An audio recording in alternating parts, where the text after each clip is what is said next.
Ek skryf woorde in die lug. Ek skilder klank in stilte.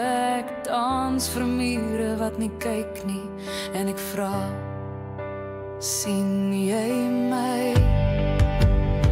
Nie my gesig nie, nie my stem nie, maar die storie agter my oë, die pyn agter my laag. Sien my, sien my,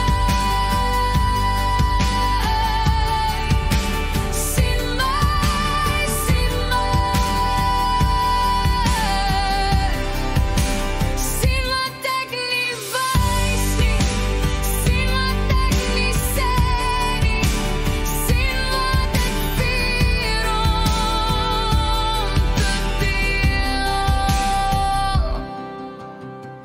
Ek het probeer om loud te wees, ek het probeer om soft te wees, maar luid word verlore